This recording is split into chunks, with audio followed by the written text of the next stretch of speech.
Hello friends. तो अभी हमने काफ़ी सारे वीडियोस देख लिए हैं जिसमें हमने टोटली इन्फॉर्मेशन प्रोवाइड की है कि डायमंड जो मैन्युफैक्चरिंग होता है उसमें कौन से बेसिक स्टेप यूज़ होते हैं।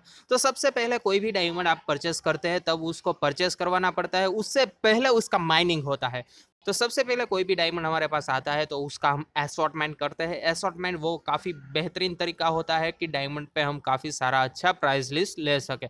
तो ये एक प्रोसेस रहती है डायमंड में। असॉर्टमेंट के बाद हमें काफ़ी सारे भिन्न भिन्न प्रकार के डायमंड मिलते हैं, जिसमें कलर के हिसाब से असॉर्टमेंट होता है, उसके जो क्लैरिटी आती है उसके हिसाब से असॉर्टमेंट होता है, उसकी साइज़ आती है। लाइक कोई स्टोन आता है वो बड़ा आता है, छोटा आता है, उसके हिसाब से असॉर्टमेंट होती है और उसके कलर के हिसाब से असॉर्टमेंट होती है। ये सारी की सारी असॉर्टमेंट की तरकीबें हमने निकाल ली। उसके बाद जिस डायमंड में प्योरिटीज इम्प्योरिटीज रहती है उसको हम प्योरिटी में कन्वर्ट करते हैं। यानी कि जो डायमंड में काफ़ी सारे ऐसे स्टोन्स आते हैं जिसमें काफ़ी सारी इम्प्योरिटीज आती है, अभी फिलहाल हमें इस इम्प्योरिटी को तो रिमूव करवाना ही पड़ेगा, इसीलिए हम इसे कट करते आते हैं। अब कट कराने के बाद क्या कर सकते हैं, कट करने के बाद हमें टेक्नोलॉजी का यूज़ करना है। हमारे पास काफ़ी सारे प्लानिंग के बेहतरीन मशीन रहते हैं, लाइक सरिन एडवाइजर आपने नाम सुना होगा, जिसमें डायमंड का टोटली प्लानिंग आता है और सबसे ज़्यादा वेट वाला जो डायमंड मिलता है वो हमें प्लानिंग करवा के देता है।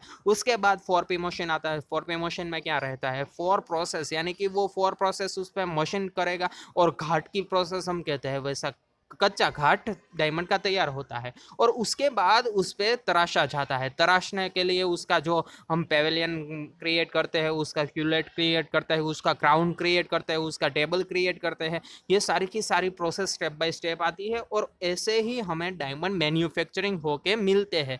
तो ये काफ़ी बेहतरीन प्रोसेस रहती है डायमंड मैन्युफैक्चरिंग करवाने के लिए, लेकिन इसको हमें समझना भी इतना ही आवश्यक रहता है, क्योंकि हमारे पास काफ़ी सारे ऐसे डायमंड्स आते हैं जो रिजेक्शन डायमंड आते हैं। अभी रिजेक्शन डायमंड को भी हमें कट आउट करके उसमें से अच्छा वाला निकालना पड़ता है और कुछ तो ऐसे डायमंड आते हैं जो आप कितनी भी बार उसको कटवाओ लेकिन हमें फाइनली रिजेक्शन ही मिलेगा।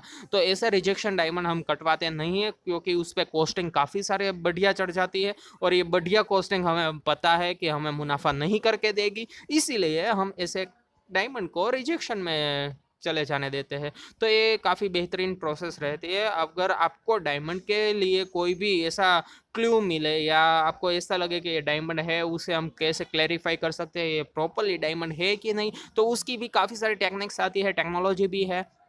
और सीवीडी एचपीएचटी ट्रीटमेंट है वो भी मैं आपको सब सुनाऊंगा कि क्या है भाई। सीवीडी आती है वो क्या प्रोसेस रहती है, केमिकल वेपर डेपोजिशन वो क्या रहता है, एचपीएचटी ट्रीटमेंट है हाई प्रेशर हाई टेम्परेचर वो भी क्या रहता है। तो ये सारी की सारी प्रोसेस हमें स्टेप बाय स्टेप सीखने हैं, उसके बाद ही हम मालूम लगा सकते हैं कि हमें डायमंड के भीतर कुछ आता है या नहीं आता है।